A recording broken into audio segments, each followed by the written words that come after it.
Hello everyone and welcome back to our YouTube channel Savvy Forensics.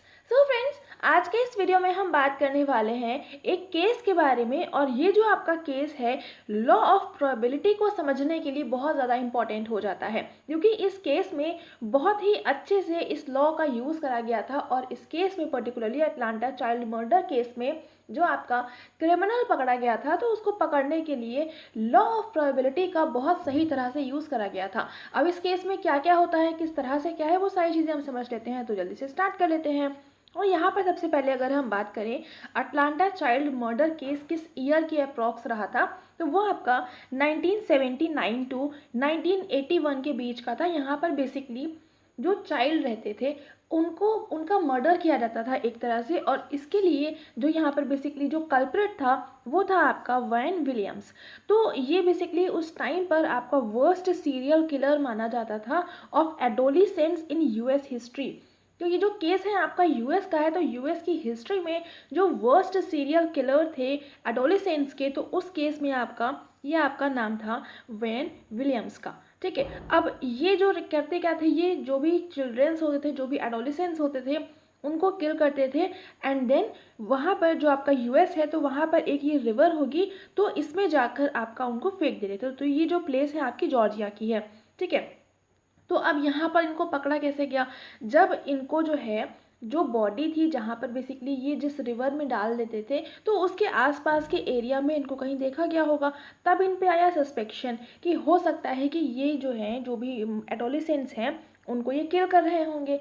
तो अब यहाँ पर जब फर्दर इन्वेस्टिगेशन हुई, जो भी आपकी बॉडीज़ मिल रही थी, जितने चिल्ड्रंस की जो भी एडोलिसेंट्स थे, तो उसमें से जो एक बॉडी थी तो उसमें देखा गया 2 काइंड्स ऑफ फाइबर, मतलब 2 तरह की फाइबर्स देखे गए थे विक्टिम की बॉडी पर, जिसमें से एक जो आपका फाइबर था वो अनयूजुअल येलो ग्रीन नाइलॉन का फाइबर था, जो कि आपका जो फ्लोर कारपेट रहती है ना तो उसमें यूज़ करा जाता था।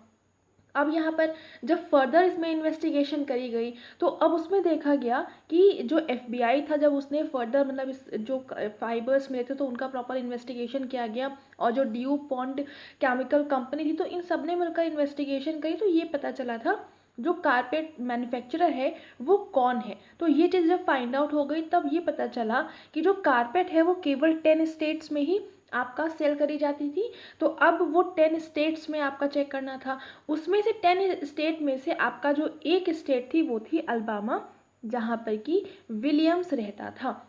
ठीक है, तो इस तरह से थोड़ा थोड़ा आपका विलियम्स तक जो जितने भी एविडेंसेस आ रहे थे वो कुछ ना कुछ लिंक कर रहे थे विलियम्स के साथ में।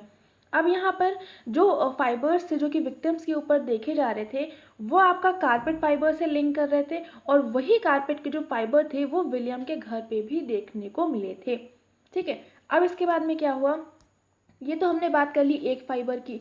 जो दूसरा फाइबर था जो कि दूसरे विक्टिम की बॉडी पर देखने को मिला था, तो वो जो सेकेंड फाइबर था, ये फाइबर जो था आपका जो कारपेट रहता है उसी से लिंक था, जो कि आपका प्री 1973 से पहले जो आपकी शेवलेट की कार आती थी उसकी जो कारपेट रहती थी उसमें देखने को मिलता था। तो जब फर्दर उसमें भी इन्वेस्टिगेशन करी गई तो ये चीज़ डिटरमाइन करी गई कि सिर्फ 680 ऐसे व्हीकल्स हैं जो कि रजिस्टर्ड हैं अल्बामा में, जहाँ पर ये सेम फाइबर की ही मैचिंग कारपेट अवेलेबल हैं। और उन 680 व्हीकल्स में से जो एक कार थी वो विलियम्स की थी। तो Williams owned a 1970 Chevrolet station wagon with matching carpet. तो वो जो 680 व्हीकल्स में से एक जो कार थी वो विलियम्स की थी, जिसमें आपका सेम मैचिंग कारपेट वहाँ पर देखने को मिले थे।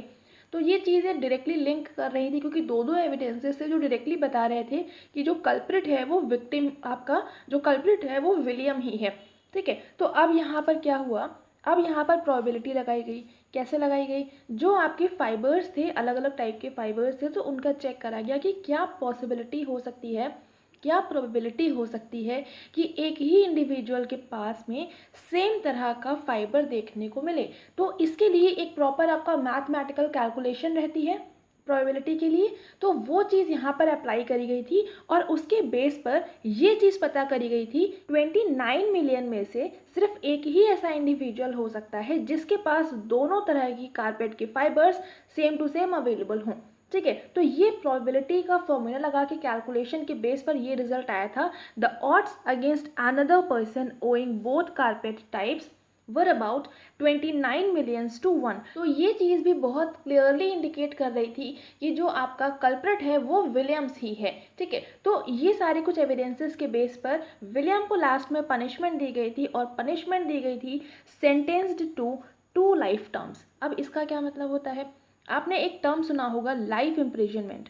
तो लाइफ इम्प्रिजनमेंट का मतलब होता है कि जो भी इंडिविजुअल है जिसको ये पनिशमेंट दी गई है, उसको लाइफ टाइम के लिए आपका पनिशमेंट दी जाती है कि वो जेल में ही रहेगा जब तक उसकी डेथ नहीं हो जाती तब तक।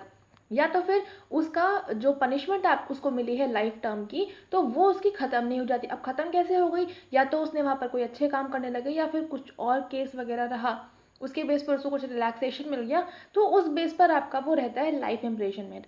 अब यहाँ पर बोला गया है कि सेंटेंस्ड टू 2 लाइफ टर्म। तो 2 लाइफ टर्म का क्या मतलब हुआ, 2 लाइफ टाइम इम्प्रिजनमेंट के आपके पनिशमेंट दिए गए। मान लीजिए कि अगर आपका जो पहला वाला लाइफ टाइम इम्प्रिजनमेंट था वो कैंसिल हो जाता है बाय एनी रीज़न, तो उसके बाद में तुरंत से आपका सेकेंड वाला जो लाइफ इम्प्रिजनमेंट है वो लग जाएगा। तो इसका सिंपल सा मतलब है कि आपके पास आपके ऊपर 2 लाइफ इम्प्रिजनमेंट लगे हुए हैं, जिसमें से अगर पहला वाला कैंसिल हो जाता है तो सेकेंड वाला ऑटोमेटिकली आपका एप्लीकेबल हो जाएगा। तो इस तरह से आपका ये बेसिकली मीनिंग होता है 2 लाइफ टर्म का, या फिर सेंटेंस्ड टू 2 लाइफ टर्म्स। ठीक है। सो उम्मीद करती हूँ यहाँ तक आपको सारी चीज़ें समझ में आ गई होंगी, और ये केस में प्रोबेबिलिटी का किस तरह से यूज़ हुआ ये भी आपको समझ में आएगा।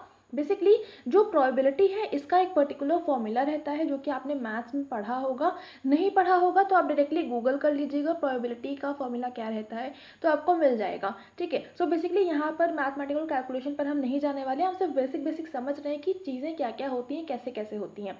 तो उम्मीद करती हूँ यहाँ तक आपको सारी चीज़ें समझ में आ गई होंगी, और यहाँ पर इस वीडियो को करते हैं एंड। ये पूरा केस भी आपको समझ में आया होगा, बट फिर भी कोई डाउट रह जाता है तो कमेंट सेक्शन में लिख दीजिएगा, उसका रिप्लाई आपको डेफिनेटली मिल जाएगा।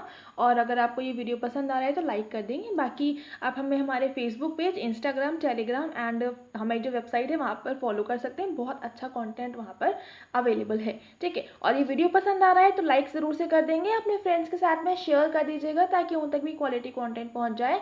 चैनल पर नए हैं तो चैनल को सब्सक्राइब ज़रूर से कर लेंगे, बेल आइकन प्रेस कर लेंगे for daily updates. And thank you so much for joining me here.